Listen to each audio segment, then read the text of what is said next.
واللہ خبیر باستعمال سائر الحواس، اور اللہ تعالیٰ تمہاری تمام حواس خمسہ کی بے احتیاطی اور استعمال سے باخبر ہے، کیونکہ پہلے تم نے اس قوت باصرہ کو استعمال کیا.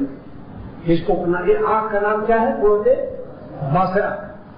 مگر چاروں قوتیں پھر کام میں آ گئی گندے کام میں.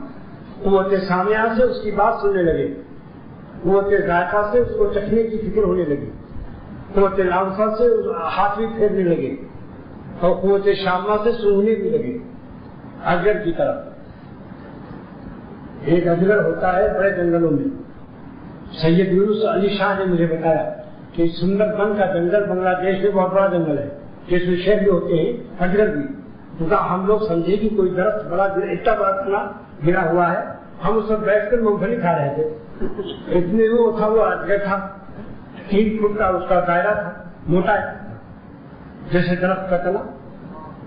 اب جب وہ حرکت کرنے کیا تو ہم لوگ ڈر کے مارے بھاگے اور آگے بڑھ کے دیکھا تو اس کا منہ جو تھا، اس منہ میں اور سانس میں اتنی طاقت تھی کہ جس جانور کو سانس کھینچتا تھا وہ فوراً جانور اس کے منہ میں داخل ہو جاتا تھا اور وہ اسٹارٹ کرتا رہتا تھا.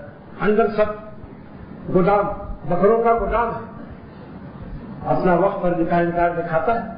تو اسی لیے مشہور ہے اجگر کا داتا رام، یعنی اجگر کما نہیں سکتا، چل نہیں سکتا، تو اس کی سانس میں اللہ تعالیٰ نے ایسی طاقت دی کہ اپنی روزی کو ناک سے کھینچ لیتا ہے. تو بعض لوگوں کی ناک میں شیطان ایسی کھینچنے کی طاقت دیتی ہے کہ حسینوں کو سن کر کے کھینچ لیتے ہیں. نفس بہت ظالم شخص ہے.